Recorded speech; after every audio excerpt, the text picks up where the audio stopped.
The following news flash is brought to you by the Lone Star Lowdown, providing your daily bulletins for the commodities market. Today in history, news updates, and the inside scoop into the tides of the alternative. Markets for Wednesday, March 9th, 2016 are currently trading with gold at $1,252.65 an ounce, silver $15.29 an ounce, Texas crude $36.50 a barrel, and Bitcoin is currently sitting about 411 U.S. currency.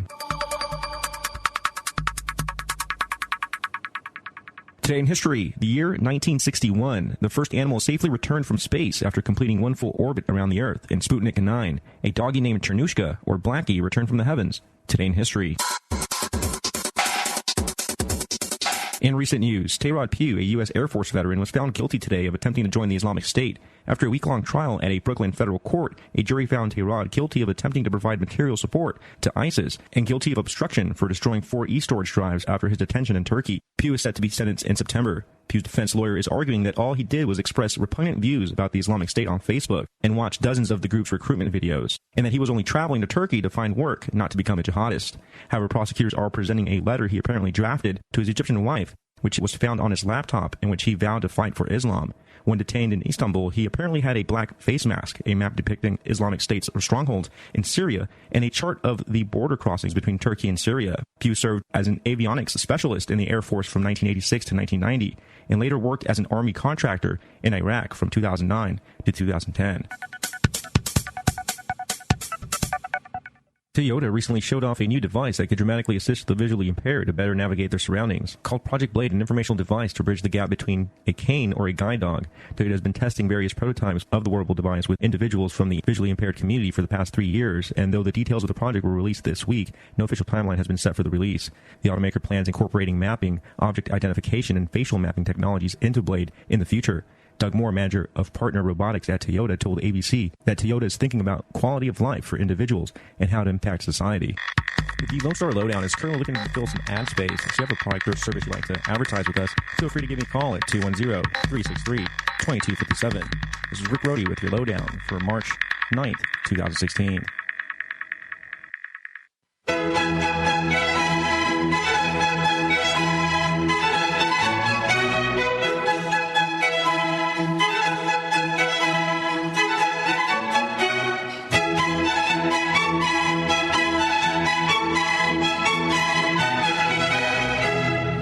You're listening to Truth News Radio on the 12th of March 2016.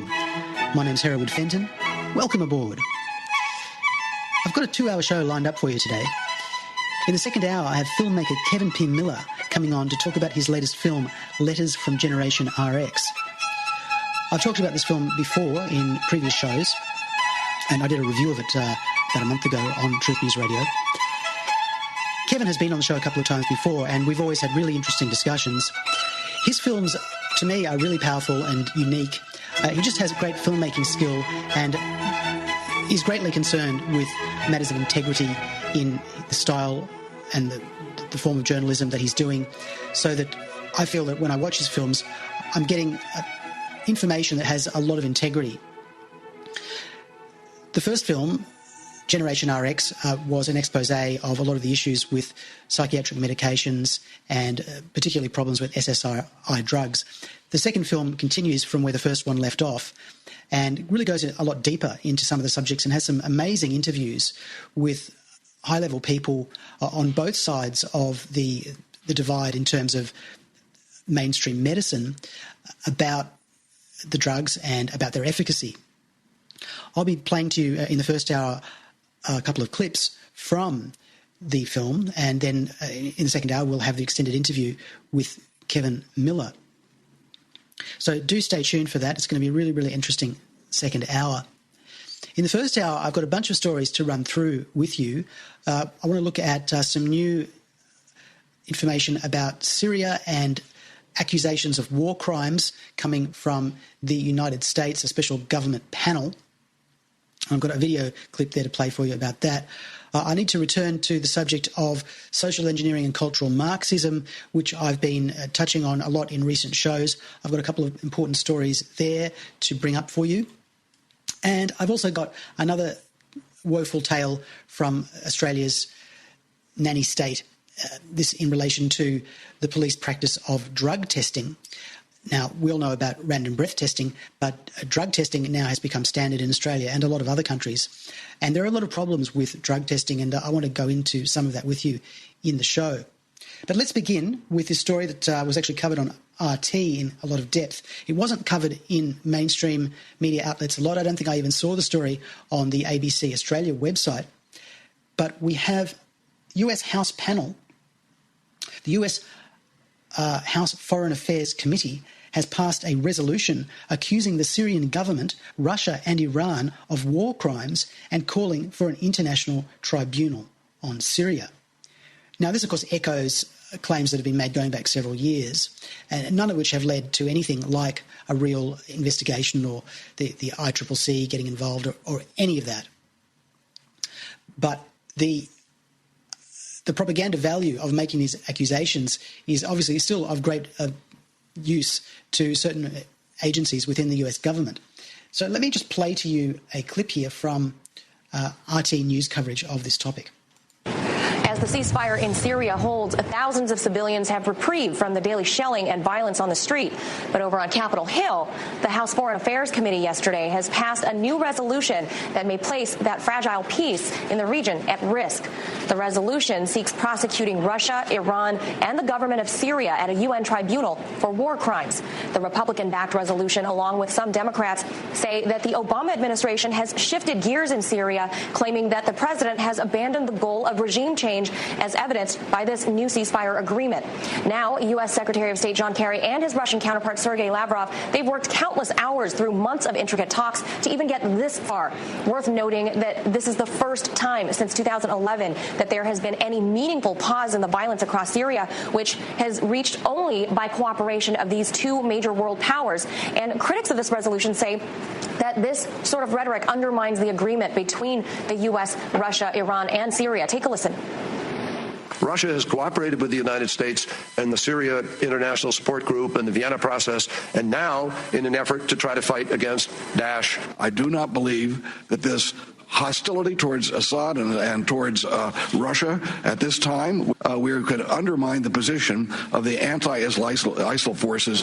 The resolution introduced by Republican Congressman from New Jersey, Chris Smith, uses strong language claiming that the vast majority of Syrian civilians who have died in the conflict have been killed by the Bashar al-Assad government and its allies, specifically calling out the Russian Federation and Iran, even invoking Hezbollah as their proxy fighters. But you heard right there, California Congressman Dana Rohrabacher, who's a Republican himself, arguing that Assad is helping fight ISIS, which he says is America's real enemy.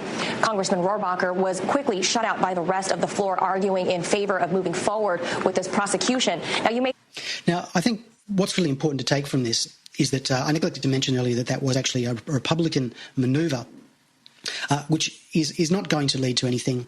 It is a manoeuvre. It is a position from within the non-governmental part of Congress to try and bolster their position during an election year, probably to try to garner more votes.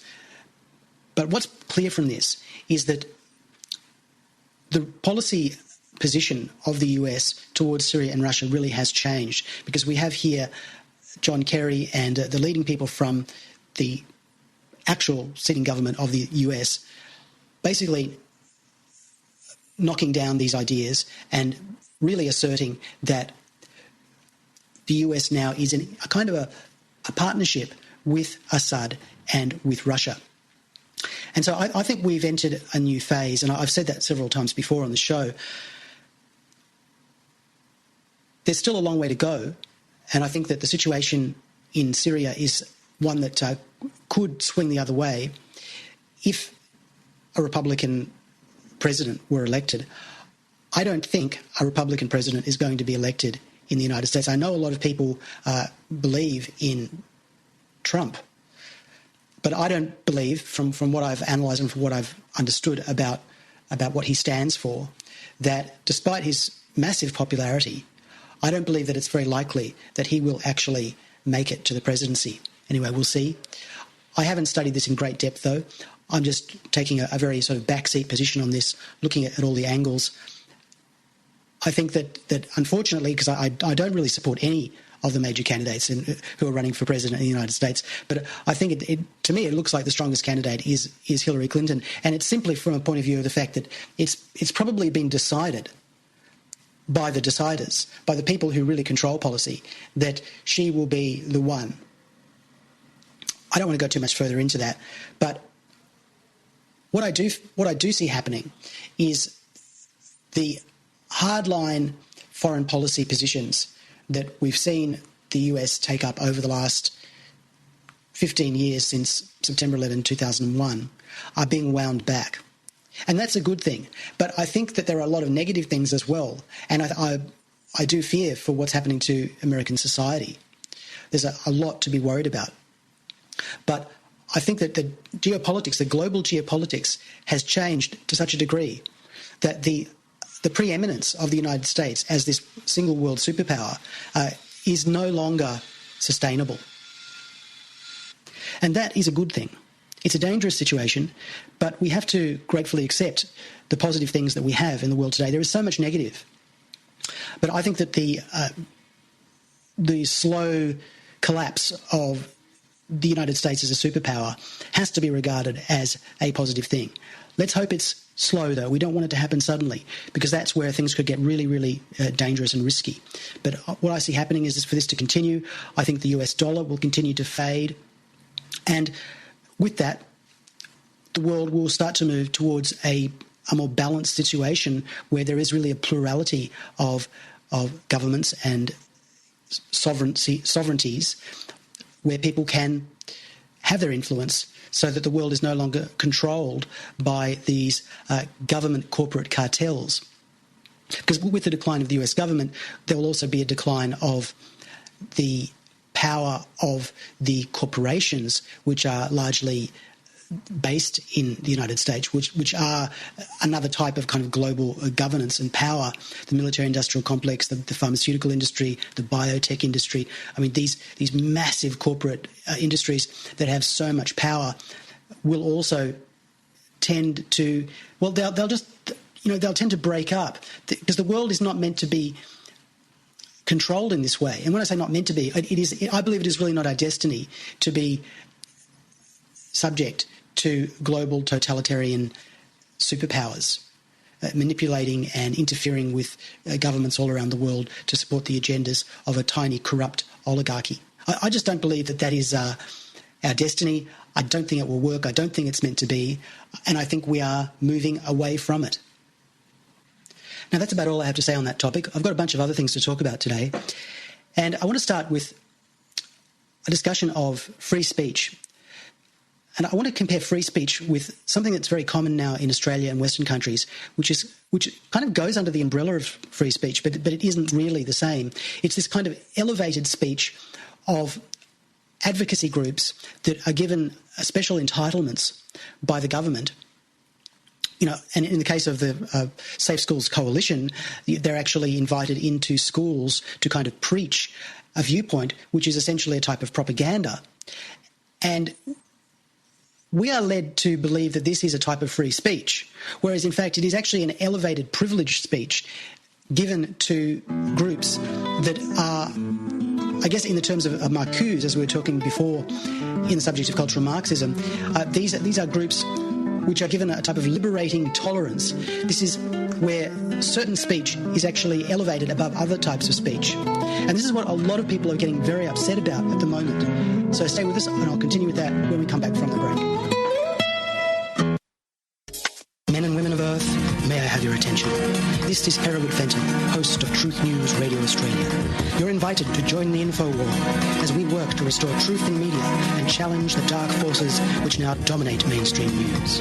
I'm calling on you, valued listener, to use your hard-earned dollars to help us smash the globalist empire. Visit truthnews.com.au and subscribe today.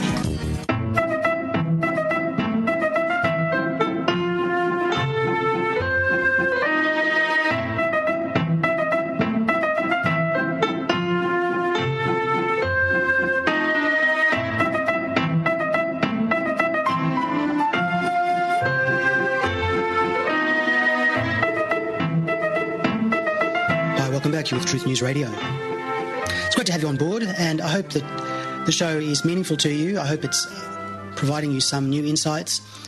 If you're interested in what we do and you like what we do, take a look at the website, take a look at truthnews.com.au, and if you're not a subscriber, maybe think about becoming a subscriber. This is just a way of supporting the work that I do, and there are T-shirts that we have for subscribers. Now, we have run low on some sizes, and if you're actually a listener to the show and you've become a subscriber, there may be a delay getting the T-shirts, but I will definitely get them to you. I'm going to actually be printing some new T-shirts very soon, and I will actually send out an email to subscribers about that, because I think there may be some people who signed up recently who did not get their T-shirt. Don't worry, I will make sure that that happens. Now, as I was saying before the break, I want to talk about this problem of free speech versus elevated privileged speech, because that's essentially what we're seeing in the problem with the Safe Schools Coalition and government-funded programs that are being placed in schools, where our children are being forcibly educated about certain socio-political realities in the guise of general education. And I'm calling it socio-political realities because when you talk about things like cross-dressing, you know, there's not a lot of strict science that is available to prove that, say, someone who decides to transition to another gender, or someone who just decides they want to dress up as a different gender, that is actually, in any sense, a biological reality. I know there are people who will claim that, but it's an incredibly unclear area of science. And in many cases, the people who are becoming transsexual or just cross-dressing or going through the full surgical transition, they are not clear themselves 100% where they stand in the spectrum between male and female. And a lot of them are shifting one way and then shifting the other way, and then some are going into this kind of intermediate space called intersex. So I'm aware that there is a lobby that says that being gay is something you're born with, it's somehow sort of programmed into you. But clearly there's a lot of people who are advocating this wider kind of area of sexuality or gender that are saying, actually, no, it's totally fluid. And there it actually does become a question of politics and society and societal norms and what we consider to be acceptable or not according to the morality that we follow. You see, there's an important distinction to make between saying that something is scientifically proven as opposed to saying, well, this is something that we, culturally support. And just let me give you an example of something that is scientifically proven. Black people and white people are the same species. That is scientifically proven. And when I say scientifically, what's the criteria? You probably should ask, what is the criteria? Well, the criteria is for two instances of a creature to be considered the same species, they need to be able to breed together. And white people and black people can breed together quite happily. There is no problem at all. So white, black, Chinese, we are all the same species. We are all the same genera. So we are the same people. And racial arguments, which were very, very common 100 years ago, have been disproven through science. But when we talk about gay people or when we talk about people who cross-dress or who become transsexual, there is... What I'm trying to demonstrate is that the distinction between whether this is a choice and a lifestyle choice, as opposed to whether this is somehow an involuntary biological reality, has yet to be proven, and I don't believe it will ever be proven. And that's fine, because, you know what, we can accept people who are different, and we should accept people who are different, who choose different lifestyles, as long as they're not hurting another person, as long as they're engaging in consensual activities, then there is no problem.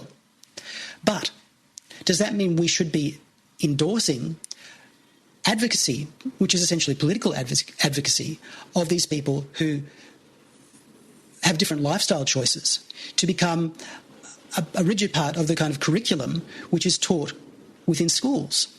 And this is not a question of free speech anymore. This is a question of co-opted privileged speech that is being introduced into our society, and it's coming a lot through academic channels, which are then being fed into the advisory bodies that say, well, this is something we want to have in the school. Now, there's another problem which arises out of this. When the people who protest against this are themselves accused of being bigoted and oppressive because they disagree with the right of free speech granted to those people who go into schools and have public platforms to talk about this information. And in a sense, it's to be expected that those who've been granted these special privileges would feel that any questioning of that was a type of oppression against them.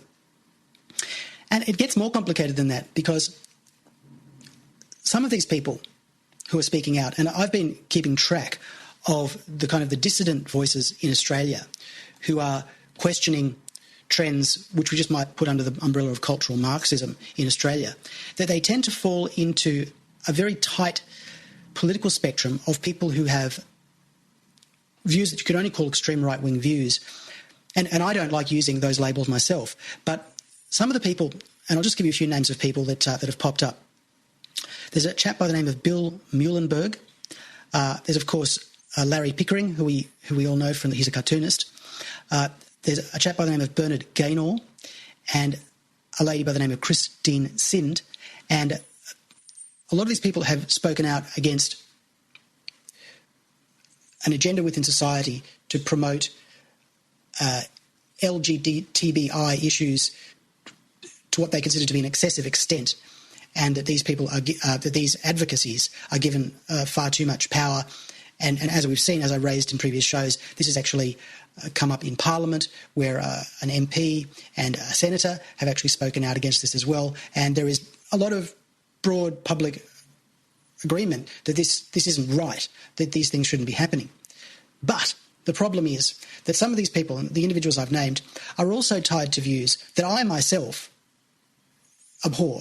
Because all the people I just mentioned, the names that I just mentioned, they are all on the bandwagon of very, very harsh criticism of Islam, to the extent of wanting to ban mosques, wanting to prevent Muslims from being able to migrate to Australia. And they take the position that there is a kind of a war between Islam and the West. Some of these people are Christian, and there's a clash of civilizations angle to this that they are firmly adopting. And I'll continue with that when we come back, because it's a very, very important point.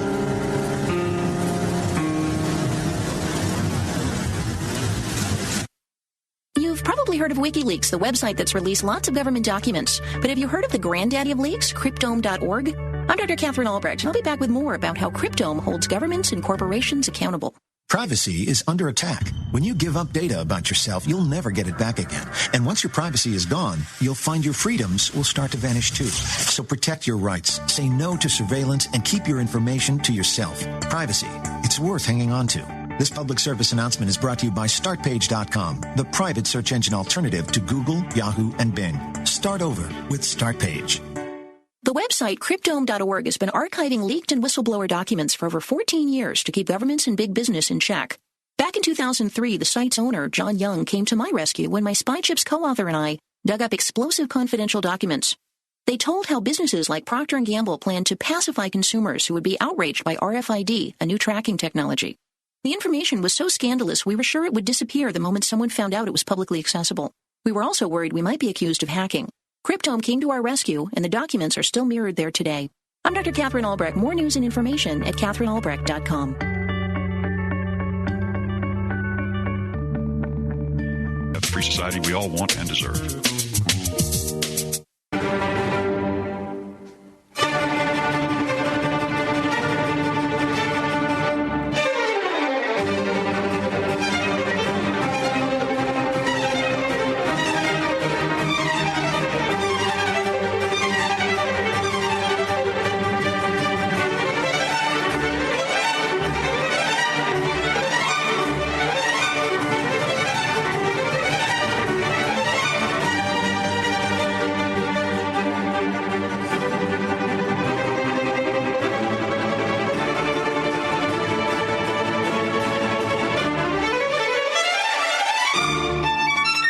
Welcome back to the Truth News Radio. So as I was saying there before the break, we have a conflict within Australian society, which is mirrored in other countries, where you have an excessive government bureaucracy with political objectives from left-wing progressives that has become very, very dominant and is now going into schools and has become very, very prominent propaganda that is empowered by both government and corporate media, which is a type of social engineering, which seems like it has gone way too far. The pendulum has swung way too far the other way. I mean, of course, in the days when gay people were afraid of being beaten up, when there was massive prejudice against gay people, you could say that the pendulum was the other way. But now, with all of this new legislation that's come in, it really appears that things have just gone way, way too far and have created a new type of oppression. And it really is an oppression of people who belong to traditional viewpoints, because people who have a traditional view of gender or marriage are being regarded, and this is really coming from an academic perspective, are being regarded as if they are a threat to society, as if they are somehow bad people that we have to the good people have to defend themselves against. And because they are being given this label of being bad, it opens the door to all kinds of legislative measures which might be used to suppress them and ultimately to imprison them. I mean, this is an inevitable consequence when you get this type of approach to a social problem tied with excessive government powers. Now, on the other hand, we have a burgeoning hardline right-wing position, which is characterised by people who represent very traditional views of marriage and gender and are often Christian. And their views about gender and marriage and sexuality are tied together because of their traditional perspective as well about religion, are tied with their great animosity towards Islam. And unfortunately, this has just created an impossible situation for people who want to be able to to express their point of view freely without being tied in or lumped in to these pigeonholes. And I've striven quite hard on the show to distinguish myself from these groupings. I've talked a lot about Islam on this show, and I'm going to continue doing so. There is a problem with radical Islam. It's well accepted and it's well acknowledged. And I think what Tony Abbott said, where he said that some sort of reformation within Islam is possibly overdue, I think I agree with that. But the people who are taking the extreme positions go way, way further than that. They're not tolerant at all. They basically have taken an extremist us versus them clash of civilizations position, which I think is reprehensible, and I think these people are reprehensible for doing it. Now, unfortunately, because these people are also tied with some of the major critiques of the cultural Marxist practices that are going on in our society, by supporting some of those views, I run the risk of being seen as supporting their other views, which I don't. I'm completely independent. I'm an independent thinker, and this is what we need more of in our society. We need more independent thinkers. Now, I want to just proceed by actually talking about some of the issues. A couple of new stories here. Toddlers to be taught about cross-dressing in controversial sex ed program. And I do have an article here from the Herald Sun, which I think is mainstream enough that I can quote it on here without being, regarded as being too controversial. And this is from March the 5th, 2016. Toddlers will be taught about sex, sexuality and cross-dressing in a controversial national program being rolled out at childcare centres and kindergartens next month. Educators will be encouraged to use dress-ups to explain cross-dressing to kids and may even take group tours of the opposite sex's toilets as part of the Start Early initiative. Teachers will use material provided by Early Childhood Australia and books such as the book Children's Sexual Development and Behaviour by Pam Link. Suggestions in the book include teaching about sexuality in a positive way as a healthy part of life, ensuring children aren't forced to kiss anyone they don't want to, and letting children know that all parts of their body are good. Early Childhood Australia spokeswoman Claire McHugh said the program would reduce domestic violence because rigid views on gender were associated with violence and domestic violence. Children are sexual beings, and it's a strong part of their identity, and it is linked to their values and respect, she said. Now, this statement that children are sexual beings has been construed as being very controversial, and of course the traditionalists are greatly opposed to this view, and indeed it is controversial. It was a view that was widely held in the 1970s, and it is somewhat a left-wing progressive point of view. The more traditional view about this is that sexuality is something that children should not be overly exposed to, that we shouldn't be putting too much attention on it. We let children develop as children and wait till after puberty to kind of give them information and extra education about sexuality. Well, the left progressive argument has sort of been to kind of focus on sexuality at a much earlier stage of life. And along with that, things like gender. Now, there's been a big reaction against this, but some of the people who are leading this are people who do have ways of expressing themselves that are very, very harsh. And I'm hesitant to even link to some of the material here. There's a guy by the name of Bill Muhlenberg, who I believe is an American expat living in Australia.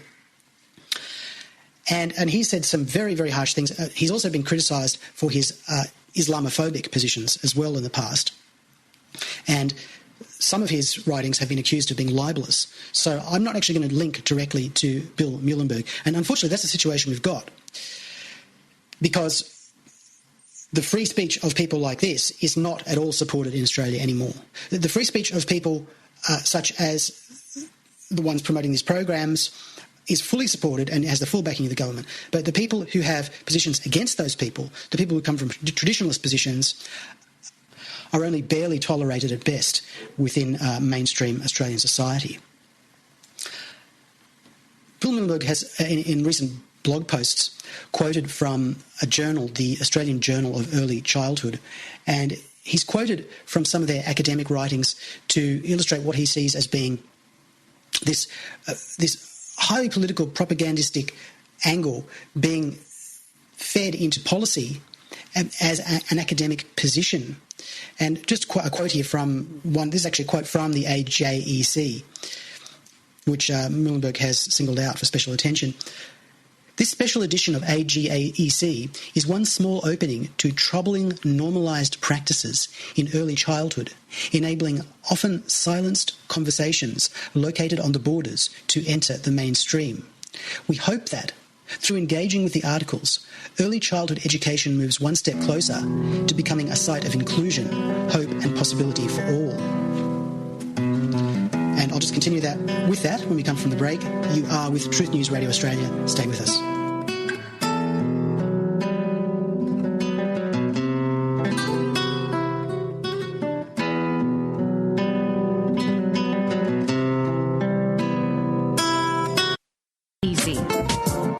In terms of creating wars, is a mind manipulation technique called problem, reaction, solution. And it works like this. First of all, you create the problem, but you get someone else to be blamed for it. You then report that problem through the media in the way you want it reported.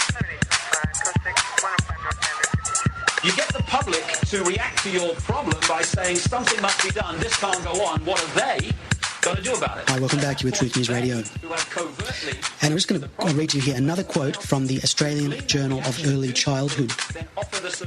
Early childhood educators can play a critical role in providing young children with a supportive environment in which they can express and explore different performances of gender, including those that sit outside heteronormative socio-cultural norms. Supportive adults and an inclusive learning environment are highly significant to the health and well-being of young children who choose to take up non-normative performances of gender. Such a flexible and supportive environment is also important for all children, including those who conform to gender norms. This sends a strong message to children about appreciating diversity and difference rather than fearing it, and it validates children's choices to do gender differently if they so wish. Now, that is quite a mouthful of gobbledygook. The term heteronormative is used a lot now in these academic discussions, and it is a type of pejorative term. Heteronormative really is an accusation that heterosexual people are sort of normalising society, forcing children into a normalised heterosexual perspective and not allowing them that freedom to be different, to be different. So the main problem that I believe with this is that this really is under the radar political propagandising. Because you see, if you're deciding to send messages to children about appreciating diversity, you're not sort of allowing them to develop their own views. You're co-opting and pushing them in a certain direction. You're not just saying allow diversity, you're saying try this, you know. You're actually suggesting to them that they should try cross-dressing, and that's indeed what this program appears to be doing, and that was from the Herald Sun article. And as I was saying earlier, cross-dressing it's a cultural thing, it's a lifestyle choice. We can't argue that this is a biological thing like, you know, being born with a black skin or being born with some serious problem like Tourette's syndrome, or, you know, which is an organic biological syndrome. It is a choice. It is a choice based on one's moral compass, on one's culture. And therefore, we have to decide as a society what is the moral compass and what is the culture we are trying to create. You can't just do that under the radar, under the guise of saying, oh, let's support diversity, when you're actually giving them suggestions.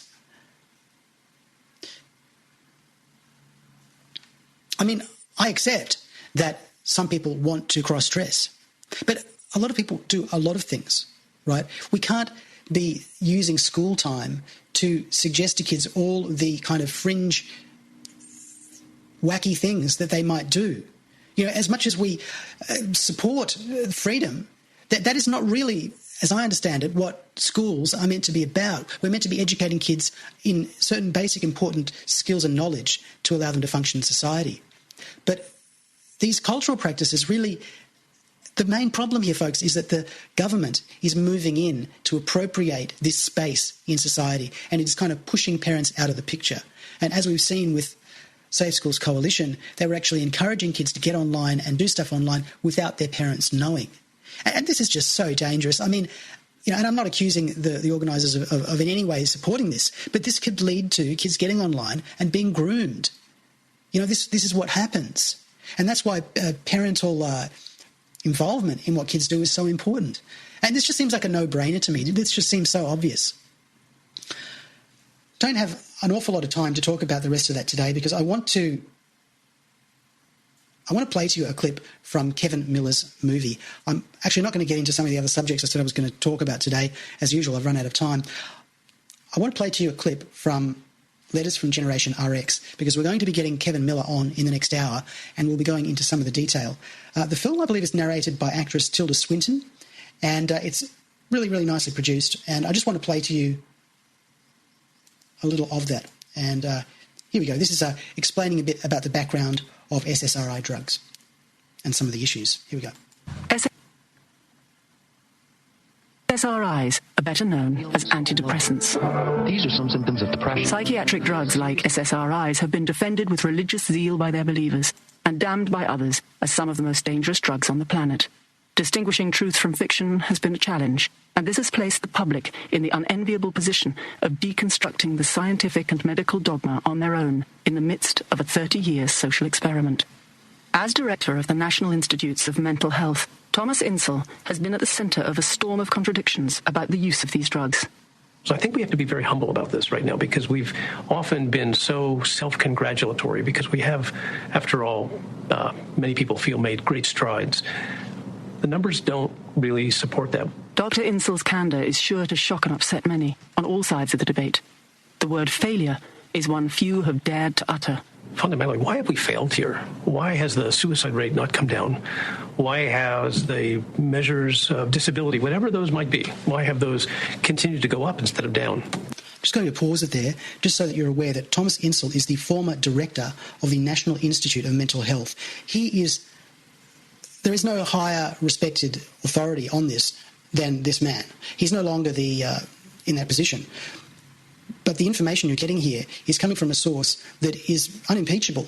And this is so important because a lot of the arguments that we have with people who are pro-psychiatric treatments, pro-SSRIs, take the angle that it is only from a fringe group, that it is only people who lack medical expertise that make these claims that the drugs are not as effective as mainstream media would have you believe. Well, this film by Kevin Miller really puts the lie to that. Just returning you to the clip now. All the numbers are going in the wrong direction. So where have we failed? What's gone wrong here? The answers, according to Insel, run contrary to the standard arguments put forth by mental health professionals. A lot of people will say it's because of stigma and access. The fact is that actually more people are getting more treatment than ever before, so it's hard for me to quite believe that.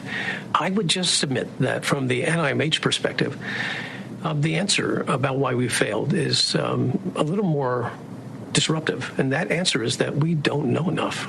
To hear the director of the NIMH say now that all of the exaltations about psychotropics from the media, from academia, from the profession, from governments, were not merited is unsettling.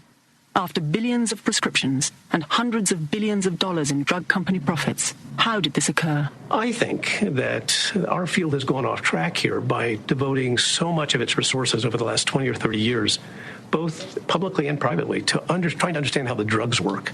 If the drugs were truly curative, if it was like trying to understand how insulin helps somebody with diabetes, that might be defensible. But you've got medications here that at most reduce some of the symptoms of mood disorders, of psychotic disorders. They don't, in any sense, provide a cure. This change of heart contradicts what we've been told about psychiatric drugs for a generation now and raises serious questions about how and why these drugs have been dispensed so indiscriminately to millions. I was massively drugged. I tried drug after drug. I did what they told me to do. I used to take tranquilizers, benzodiazepines. That's all I did. I was pop pills all day. They just kept handing me pills, here, let's try this, let's try this, let's try this. And I felt like a walking pharmaceutical company, really. And nothing was working. I was drugged out. I was a non-existent person. I mean, I had a heartbeat, and that's really all that I had. I was just sort of given these pills and said, swallow this, take that, chew this. And I was never told, well, you might experience these side effects or this actually might not work. It's sort of like they were just given to me as a universe, like a panacea, like this is going to fix your Tourette's, this is going to fix your OCD, this is going to fix everything, and everything's going to be all better. And I really, as an 8 or 9-year-old, I really believed that until I began really experiencing all those horrible side effects, and it eventually changed me into not even a person, but like a monster. I was horrible. Doctors, to a large degree, have abandoned their Hippocratic oath, which is to do no harm. And that is, it's like a pill for every ill. They are knee-jerk prescribers, many of them. In fact, it's been shown that the average doctor will make a decision to prescribe a drug within 19 seconds of seeing a patient. Using antidepressants or any of the psychiatric drugs is simply it's not understood, it's not explained, it's not dwelt upon. I think they're in a different class of drugs from most of the drugs that we take for our other ailments. In the 80s and 90s, SSRIs were the first in a class of new mental health potions, heralded as wonder drugs and miracle cures. They were extolled as safe and effective solutions for the age-old problem of depression and were marketed as such. Okay, that's all the time we have. I do recommend the film, and you will be able to buy it, and I think there's going to be a discount price for downloading it that Kevin's going to announce soon. So stay tuned for the next hour coming up with Kevin P. Miller, where we'll be talking about this film, and we'll be talking about a lot of issues that relate to it, some important questions that I've got about it. So don't go away, just stay right there. We'll be back after the news break at the second hour.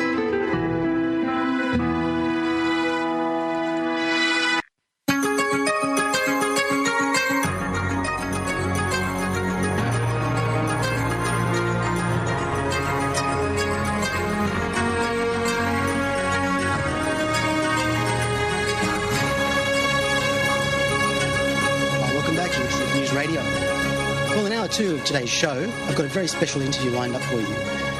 Filmmaker Kevin P. Miller is coming back on Truth News Radio. He's been on the show a couple of times before, and we've been in previous shows talking about his earlier films, mainly his work in relation to psychiatric medication and SSRI drugs, which was covered in the film Generation RX, and that was a really important film and I introduced a lot of people to Kevin Miller in Sydney as a result of that, and we actually did some screenings of the film in Sydney. And it was a really, really important contribution to the field because there aren't a lot of quality films that just come at it from a really impartial angle, a really good documentary filmmaking style.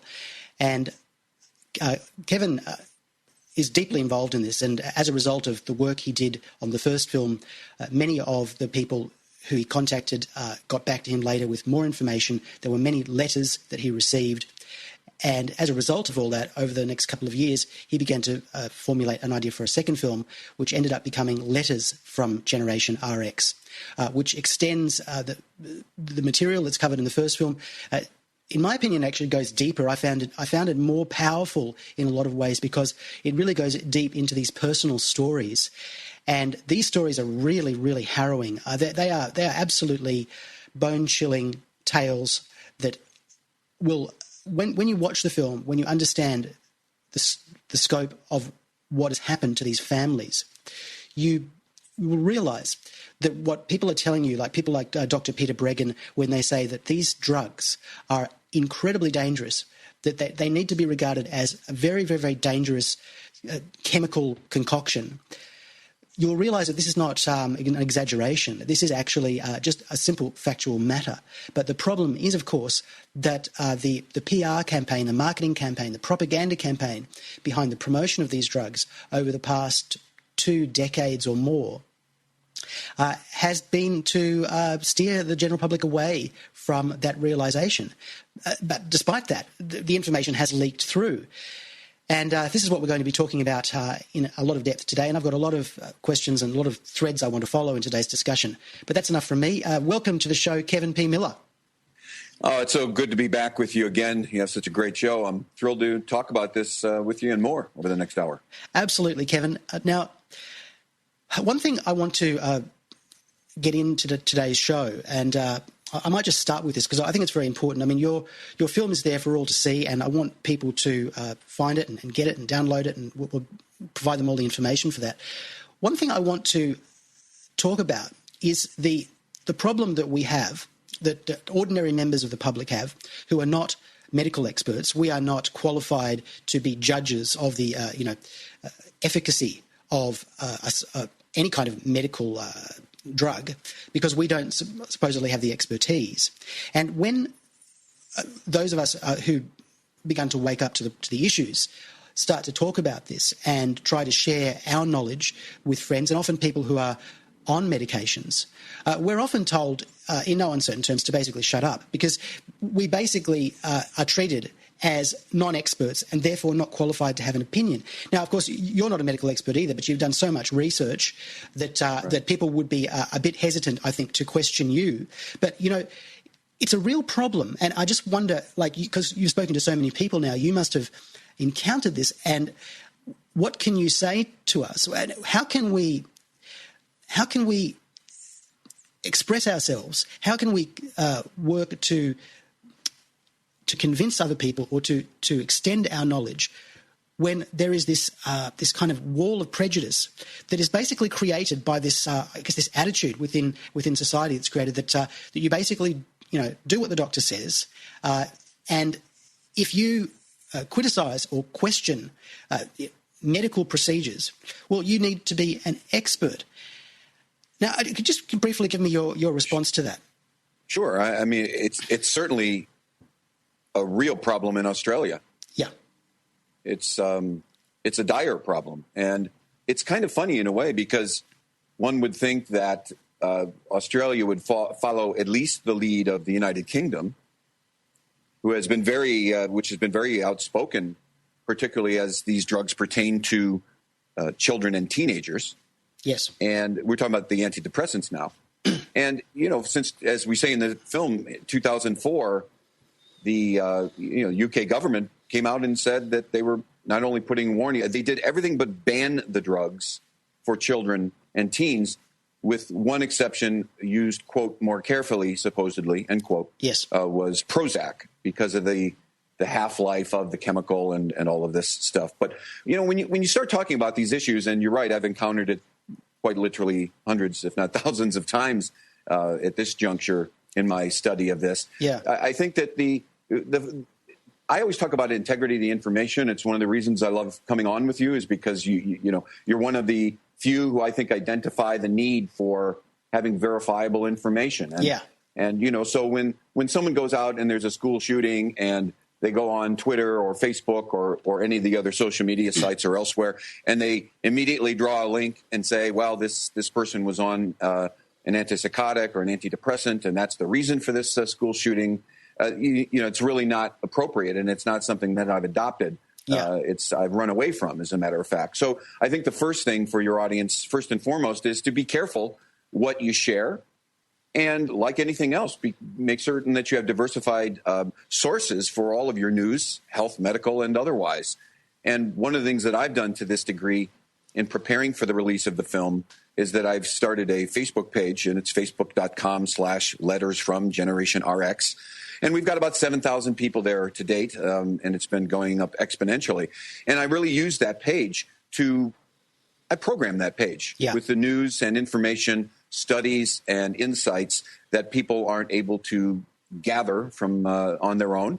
And even with the premise that, well, if we go to this site put together by Kevin P. Miller, that we're at least expecting that there's going to be a modicum of integrity here in terms of the information. It doesn't mean that everything that I put on that site is proven or, a proven connection between X, Y, and Z. But it does mean that there is some commentary in there, some scientific studies, et cetera, that are helpful at unlocking some of the questions that so many people who have been on these drugs, have children on these drugs, or are what we're now calling psychiatric survivors, that they can utilize as a means to gather that fully informed choice before they make a decision. And I also try to do something that I think is kind of unusual. Even though a lot of the people that gather on the site are psychiatric survivors and others, there are a lot of people who are just questioning, as you are, how can I get better information? And so when those people come, and they do by the hundreds, and they say, someone said today, I've been on, I think he said Effexor, for 14 years, and I've had no problems, and it's helped me. My response is not to attack those people in any way, shape, or form. I always lead with, I'm glad you're well. Yeah.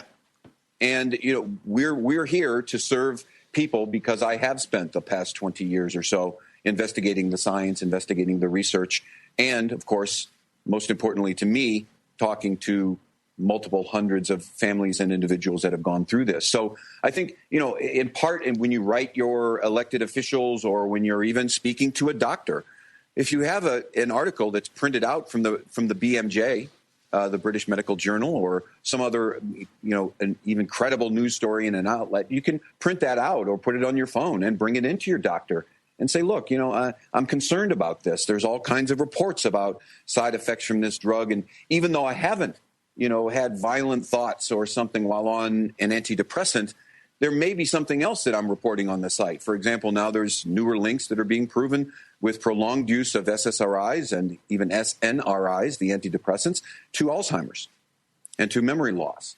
And so these are the kinds of things that I try to put out there for people and create an environment for people who are willing to at least investigate some of the other things contrary to possibly what's in their local newspaper or on their local television station.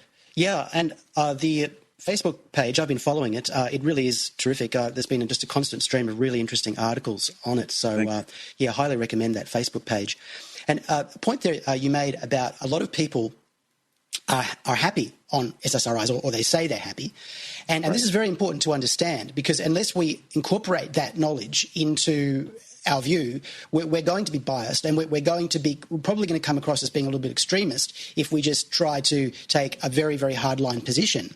However, I think it's a complex situation, isn't it? Because I've seen a lot of the analysis of this, which comes from the alternative perspectives of people like Dr. Peter Breggin, who say that you can't always be sure when someone says that they're okay, that they are okay. Because of the peculiar nature of the brain and some of the particular types of damage that is done to the brain by psychiatric medications and other treatments, has a habit of actually damaging those very parts of the brain that are needed to actually know whether you are okay or not. And this is a very tricky subject to deal with, isn't it?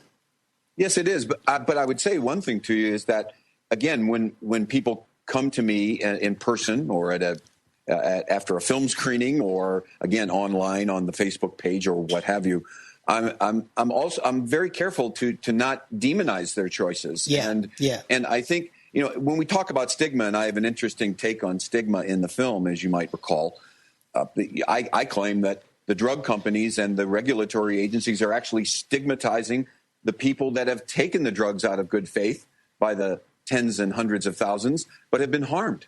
Yeah. And then when the drug companies are fighting so vociferously against these lawsuits that pop up by the hundreds and thousands, then they're basically telling the people, no, it's not the drug. It's your depression that's the problem. And this is the reverse of that stigma, isn't it? Indeed. And we're just going to break. You're with Truth News Radio Australia, and we'll be right back talking to Kevin P. Miller about his new film. Stay with us. Men and women of Earth, may I have your attention? This is Hereward Fenton, host of Truth News Radio Australia. You're invited to join the info war as we work to restore truth in media and challenge the dark forces which now dominate mainstream news. I'm calling on you, valued listener, to use your hard-earned dollars to help us smash the globalist empire. Visit truthnews.com.au and subscribe today.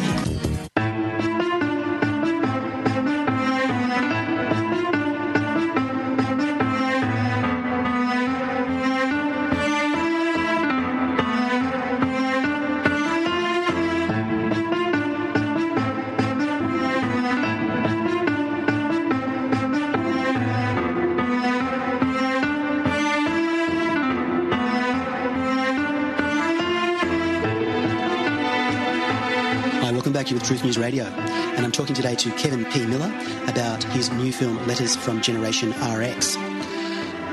Yes, Kevin, just before the break there, you were mentioning this phenomenon that we have that where adverse reactions from drugs are often attributed to the depression or the mental illness itself, which can lead people to commit suicide and other things. And this, of course, is a very easy out for apologists for the medication and for the whole industry of the way people are treated with psychiatric drugs.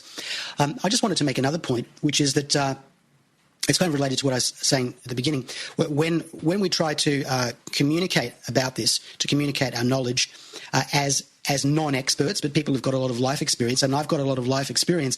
I've known a lot of depressed people. I feel like I've experienced depression too. But here's another type of argument that's thrust at you when you try to bring this type of perspective, is people tell you, oh, no, you don't know about real depression. You've never been really depressed. And what a lot of people believe, and I believe this is a type of an argument or a type of a viewpoint, a propaganda viewpoint, which has been put forth by the medical industry and the pharmaceutical industry, is that there is this very strict divide between what they call real depression, which is clinical depression, which is a chemical imbalance, and you're just not feeling too good, you're feeling down, you're feeling upset for whatever reason. And this belief is very, very deep, and especially in the people who are on meds, is that because they say, I've got an illness, right? And therefore, because they've got an illness and because they have been told that their illness is a biochemical imbalance, it is a completely self-sustaining belief system, if you know what I mean. It is very difficult to get in there. Yeah. Well, I think that the real truth is, and you saw it in the film, there's a reason that I put the director of the National Institutes of Mental Health, Dr. Thomas Insel, near the beginning of the film, because I somehow got an interview with him, to his credit, because I fully believe that he knew who I was. It wouldn't have been too hard to discern. Yes. But he says at the very beginning of the film that, that the industry, let's call it, the broad description of the mental health industry, that's pharmaceuticals, psychiatrists, even social workers, psychologists, others, have been really patting themselves on the back, that they've achieved these great breakthroughs and that they've changed lives. And while Dr. Insel does say that indeed some lives have been saved by these drugs, and I believe that to be true in an emergency situation. I believe that a lot of drugs and other things can be very effective for the emergency. Yeah. Get you off the ledge, for example, just for one instance. But he does say in there that while we're patting ourselves on the back, that the science proves that these drugs are in no way a cure, and nor have they been scientifically proven to work or even to have benefit. Yes. So again, this is where this old position that you've heard from me in the past, where I've been fighting for 25 years for what I term medical freedom of choice. Yes. A lot of people, perhaps the more extreme elements that we've talked about in the past, and everyone knows who they are, they will tell you, no, we want these drugs banned. People should not have access. They are killing or hurting or maiming people, and they should just be pulled off the market. Well, look, I'm not in that position and never have been. My job is, especially as a filmmaker, is to make certain that you have all of the information that could humanly be collected from every perspective humanly possible. And then if you watch the film or read the transcript from the film or anything along those lines and still decide for yourself that this is the path that you need to go forward, or it's the best path for you, or that you're happy with the drug, then so be it. Yes, I totally agree with you, Kevin, and I think it's really important to understand to at least understand the libertarian perspective on this, because this is what I basically see it is. It's a libertarian perspective, because I believe that people should have the right to use whatever helps them. And one of the great people who spoke out about this was Thomas Zatz, who died recently. And he's got some great material on YouTube where he talks about this problem that we have in society, where basically all medications, not just psychiatric medications, but just about everything that is potent, that works, is illegal without a prescription. And then this creates a situation where you have to put 100% trust in a doctor's decision. And of course, doctors are influenced by marketing just like everyone else. And so you have... one more important thing. I'm sorry to cut you off, but one more important aspect of this, if you're dealing with patient care, is that, as I've said in past interviews in England and elsewhere, is that no matter what system you're in now, even with a government funded system like in Canada or in UK elsewhere, is that the doctors still only have 5 minutes with you. And that's the huge shift. It's not like, I'm older than you, so when I grew up, we actually had a family doctor, a GP. Yeah. And this man was marvelous. And believe me, he was old school. So, he would use the drug sparingly. And, of course, there wasn't as much of a problem with the proliferation of these prescription drugs as there is now for families to face. But he would have conversations with you and find out what stresses you had, other things. And he wasn't afraid to even pull some old, some tried and true old remedies, even if they were homeopathic or what have you. So we've had this huge shift now. And yes, you're right. I mean, we're all taught now that we're supposed to genuflect before the white coat, as we do, a priest or someone else that we revere. And the fact of the matter is that I'm a person that defends doctors because of their lack of time with patients, but I do not defend their lack of intellectual curiosity, particularly if you have a situation now where, 5 years ago, I did an interview after Generation RX, and I was more defending doctors because they assumed that if there was a study in the BMJ saying that antidepressants were helpful, and particularly so for teenagers or young adults, that why wouldn't they believe it? They believed that it had been scientifically vetted. And of course, we are now learning in the last 5 to 6 years since the first film came out that it's, for the most part, and I mean the most part, I'm saying 95% or more, is nonsense. That it was commercially created science. Yeah. So doctors are victims of this PR marketing campaign. They are victims of it, but they're smart enough to read the newspaper. Yeah. And I follow the newspapers in Australia close enough to know that even though it's more rare, that these things are being reported and have been reported over the last 6, 8, 10 years. And we are at the point now where anyone that takes the oath of first do no harm should at least have pause about it. Yeah. And yet we're not finding that. I met a whole bunch of people when I was in Tampa, Florida, just over the weekend screening the film, and had a great audience. And I had a great number of people come up to me afterwards and say, I got started 2 years ago and then had all these problems, and then they weaned themselves off through withdrawals, really painful, horrific withdrawals that they were going through. And so there is no excuse for that at this point in the ball game. Even if you are a doctor and you put your heels firmly in the dirt and say, I believe in science, I believe in medicine, I believe in orthodox medicine, I believe in drugs, and you've got to take a pause and just do what's best to gather more information for your people. Indeed. And we are just going to break. You're with Truth News Radio Australia. Really interesting discussion today. We'll be back for a couple more segments. Stay with us.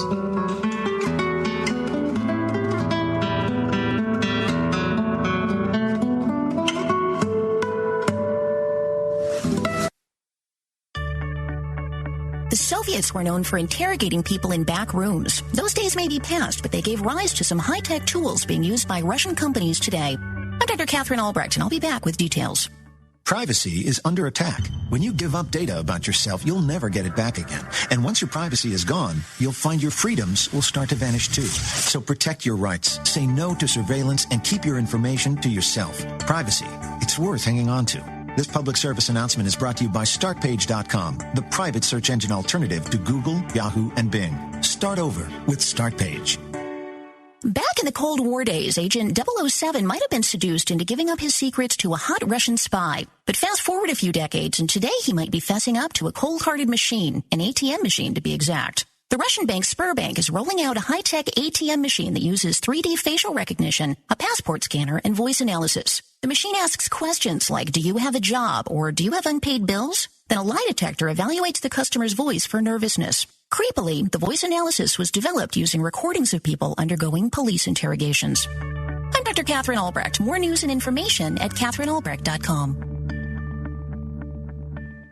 Chemtrails.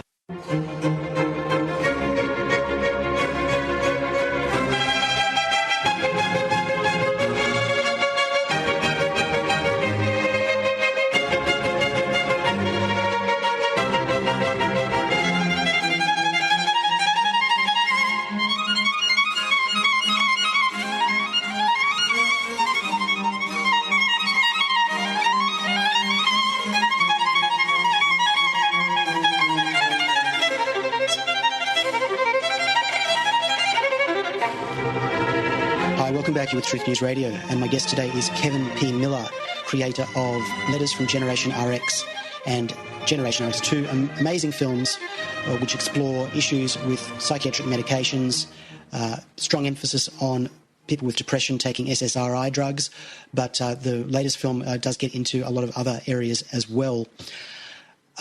Kevin, I just want to return to a point from that we were discussing earlier, where you said in your discussion with the NIH director, can you just repeat who that was in the film? Yes, it's Dr. Thomas Insel, and that's spelled I-N-S-E-L. Yeah. He's the director, actually now he's the former director of the National Institutes of Mental Health. He has taken what I imagine is a pretty cushy job with Google. I see. As their health, whatever he's doing with them, but something regarding health, of course. That's very interesting. And was he in his position at NIMH when he spoke to you, or was he already at Google? He was. Okay. Yes, he was. Okay, so that's interesting. Now, the point that he made, that these drugs do not cure depression, is very important, because it gives the lie to what we're saying was basically a marketing campaign that these drugs fix a chemical imbalance. I mean, that's what everyone was told. That's what we were told for decades. And it wasn't just SSRIs, also the antipsychotics were said to do the same thing. And the ADHD drugs like Ritalin. We're constantly told there's a chemical imbalance and this is fixing the imbalance. But basically that is nothing more than a kind of a marketing strategy. Does that seem a reasonable thing to say? Oh, it's poppycock. Yeah. I mean, that's been proven. That's been clearly, definitively proven that there is no such thing as a chemical imbalance in the brain as it's constituted. Now, I mean, as a person, I can say this a couple of different ways, but one of the things that I was going to mention earlier when we were talking about Australia is that on one hand, Australia has a very heavy hand in disciplining others regarding medicine or making claims, or they also come very heavily down on the, let's call it the nutrition industry, or vitamin supplements, mineral supplements, or herbs, etc. The very heavy hand, one of the toughest of any democracy in the world. And this is the other side of the coin. And for years they could tell us, oh, well, those vitamin people and those people that want you to take vitamins and minerals or amino acids or herbs, they're just flapping in the wind, and there's no science behind them. And they postured as if they had all of the science behind them. Well, listen, that bird has flown out the door. Yeah. That has been revealed as false. And so we should no longer, I'll tell you what I'd encourage all of your audience to do respectfully to doctors that give them a hard time about this or anything else, is that there is no science. And you can have them mention Thomas Insel, or have them show their doctor the film or a portion of the film, because it's how can the orthodoxy posture as if they have all the answers and it's all science-based. The new catchphrase now is evidence-based research, but yet they don't. And they're telling everyone else that they don't have any science. And they're telling everyone else that vitamins and minerals, et cetera, are harmful. So this is where the double whammy comes in, because they not only convince people, as you said earlier, to listen to their doctor and fight, it's almost godlike. But then they're telling people, oh, it doesn't matter what you put in your mouth in terms of nutrition. It's not going to affect your brain. It's not going to affect your health or anything else. So, I mean, people need to be very skeptical about any kind of counseling or nutritional information that comes from a medical doctor, or even, dare I say, a licensed dietitian, because the dietitians are trained in the same way that doctors are. And this is where we get this ridiculous, well, in the United States, it's called RDA, Recommended Dietary Allowance. And, it's on the labeling on the side of a can of corn. It tells you how many carbs are in it and how much fat and how much salt and how much vitamin A is in there. So, I mean, we need to be very careful, because these are the very people that are telling us that all you have to do is eat right and all will be well with the world. Well, clearly that's false. And that's one of the things, as you know, that I explored in the new film, Letters from Generation RX, through the mouths and story of a family called the Stephan family of Alberta, Canada. Really important part of your film, which I want to make sure we cover, because a lot of what's in the film is very depressing, and we're dealing with a subject that's depression, but basically the material that we've got to deal with is very harrowing, and you can feel very negative from it. But there is a positive angle to this, which you cover, and it's a significant part of the film, which is that new ways of dealing with mental illness have been developed along the lines of nutrition, and the particular word that you use in the film is micronutrients.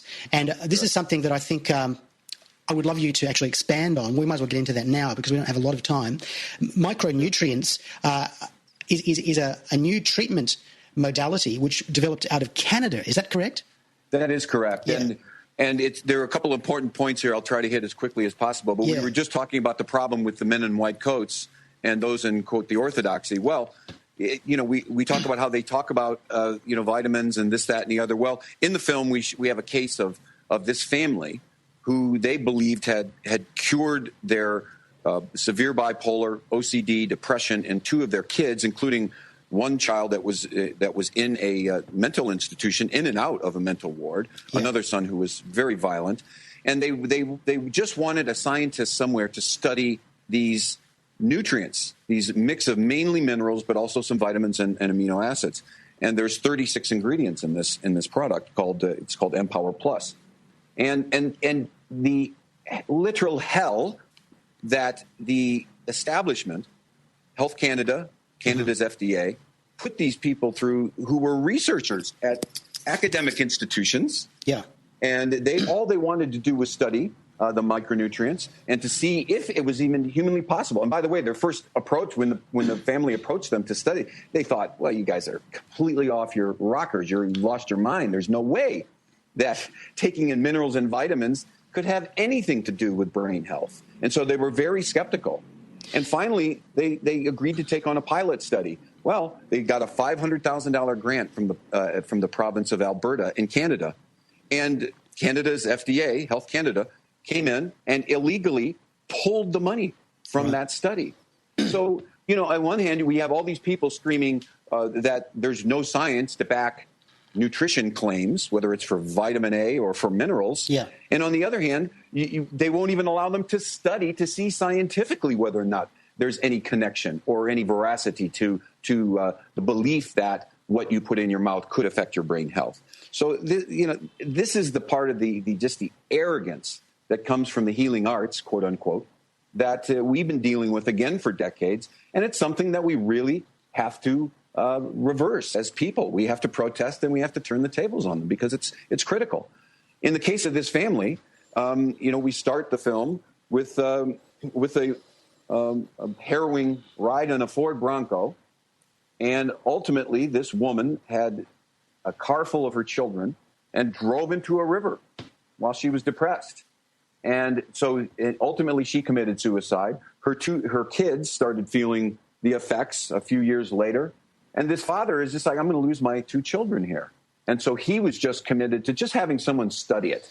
Yeah. And the resistance has been so terrific as we say in the film, the government of Canada spent $2 million pursuing this tiny nonprofit in rural southern Alberta near the Rocky Mountains. And they spent $2 million for if they had been... We're just going to break. Sorry, Kevin. Sorry to interject. $350 fine. Sorry. We'll be right back for one more segment with Truth News Radio. Stay with us.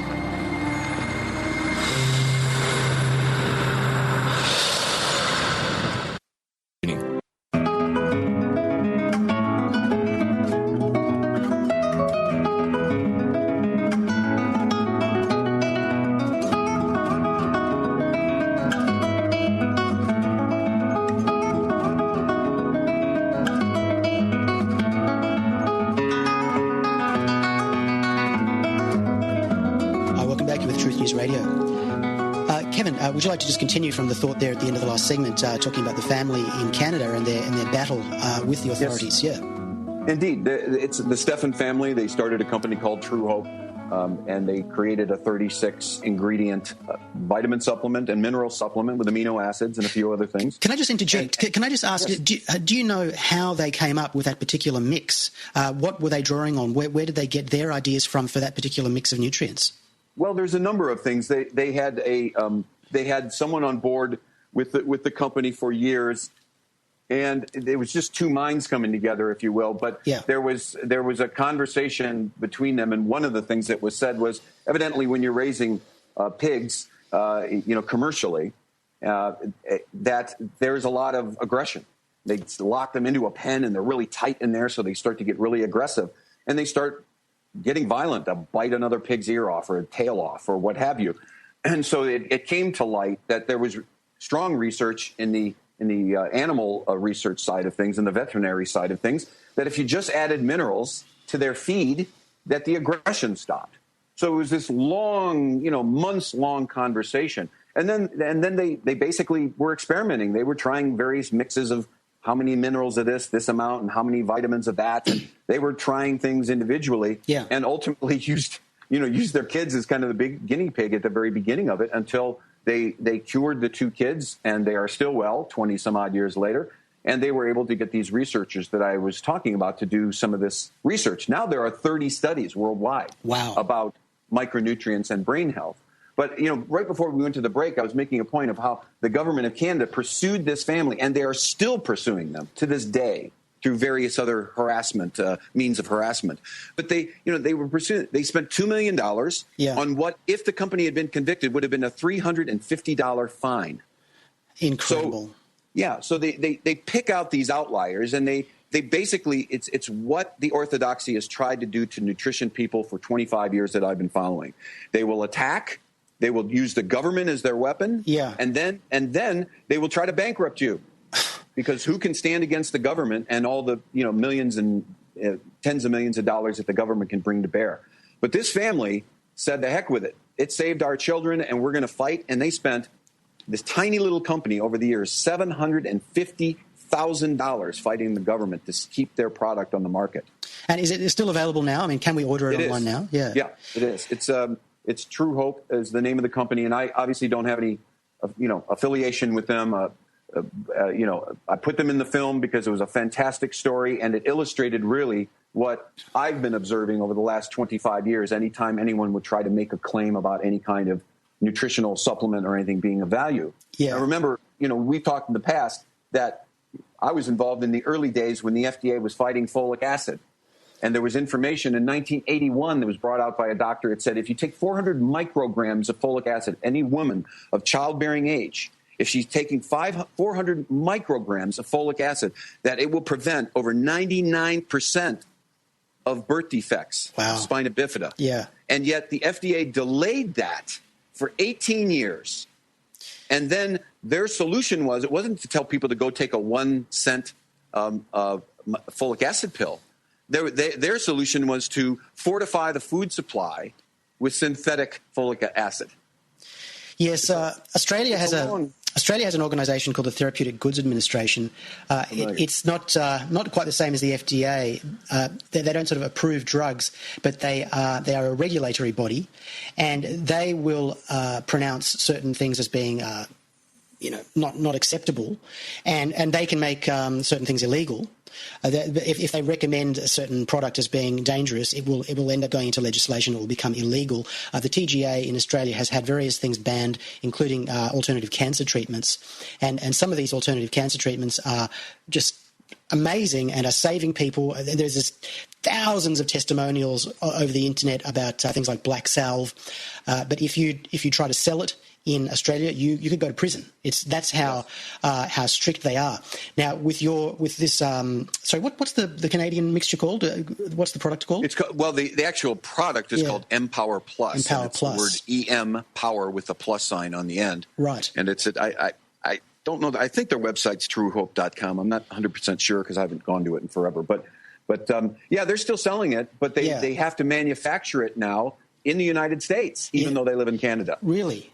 Well, that's very interesting. And they allow us, I think, I'm not sure if it's exactly the same formula in Canada. They might have to do a little bit less in terms of the ingredient amounts and everything else. Because, again, Canada, just like Australia, Canada's been banning things since 1992. I mean, they took L-carnitine off the market. They took all kinds of things off the market 25 years ago that haven't seen the light of day since. So I think, we're back to the medical freedom of choice conversation. Yeah. And it's, it really doesn't matter. If they think we're delusional, fine. But they're obviously, in the United States of America, it's the largest, quote, test market for vitamin and dietary supplements in the world. More than half the population here takes dietary supplements on a daily basis. And you're talking about then, of course, 165, 170 million people minimum. And a lot of people believe it's more than 200 million people in this country that do so. Yeah. So where are all the deaths? Where's the harm? Yeah. Where's the poisoning? Where are the hospitalizations? They're not there. And yet this system still is in existence. Well, I think we talked about years ago, there was a 2009 study from the American Poison Control Centers, and there were zero, I'm sorry, my headphone falls out. There were zero deaths from vitamins in 2009. Zero. Yeah. And yet this kind of arrogance from the medical orthodoxy is allowed to continue to exist and thrive. Obviously, because these products can't be patented and therefore they can't be commoditized effectively. They could still sell them. The pharmaceutical industry does sell vitamins, but they don't make so much money. They don't make anything like the money they make out of their patented drugs.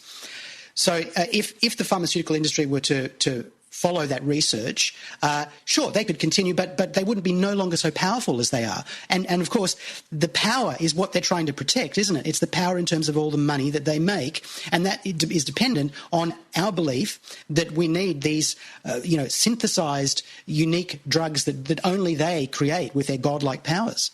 It's true. Yeah. But, I mean, healthcare everywhere is a mess. And I'll never forget, I think I told you the story, I'm sure we're running out of time, but there were 33 Chinese bankers that I spoke to about 10 years ago. And they were coming here to try to get glean how small business people do business in America and the rest. And I looked them right in the eye. I was the most unconventional speaker of all these people, of course. And I said, look, if you want your economy to thrive, start investing in your own regional traditional Chinese medicines. If you want to bring your economy down, import Western medicine and give it to your 1.7 billion people. And your economy and the rest of the world economy will go down with you if you do that. Yeah. So. Absolutely. And by the way, the response was very positive to me. and just another point about vitamins. Vitamin C, the humble vitamin C, is now being recognised as being incredibly important in gum disease. I mean, this is something that dentists have not been telling us about for many years because the information has been there. But vitamin C is one of the most important things you can take to reduce gum disease. And it's a simple thing, but this information is actually now coming out through like peer-reviewed studies. So we are seeing a kind of a revolution in understanding health, which is just really basic. It's just about very, very simple things that we can do that somehow we've just been locked out of. Well, you know how we're having this strange political movement here in the United States, of course, and he who I refuse to name on the Republican side, and then you've got Bernie Sanders, who's a very liberal Democratic senator who's been saying the same thing for 30 years. Well, now the young people are looking at Bernie Sanders in particular. I'm not saying he's going to win, but they're looking at him and saying, "Wow, that guy has integrity. He's been saying the same thing. He doesn't shift his positions." I think something there's a movement akin to that happening in medicine. The only problem is that healthcare is so dominant such a dominant part of Australia and the United States and everywhere else's gross national product. Quite literally, it's 25 cents minimum off of every dollar that's spent on a national economy. It goes to healthcare, and it's probably 2 times that. But there's this movement now that people are insisting. And I would love to see Australia come into the 21st century and pass something like a DSHEA movement, the Dietary Supplement Health Education Act that we had here in the United States. It was passed in 1994. And it's the only reason we have access. And, there's so many things. You and I could go on and on and on for hours, and it would be a privilege to do so. And it's just so great to have the opportunity to talk about these things in a way with someone as intelligent and insightful as you and your audience. So thanks. I appreciate all of your time. Thanks so much, Kevin. And, this discussion is really just an intro to some of the thoughts and ideas in your film. And we've barely touched on the film. I will continue to bring information to the listenership of this show, and we'll be talking to you again. Thanks, Kevin. That sounds great. Thank you. Have a great day. Great. That's Truth News Radio Australia signing off for this week. See you next week.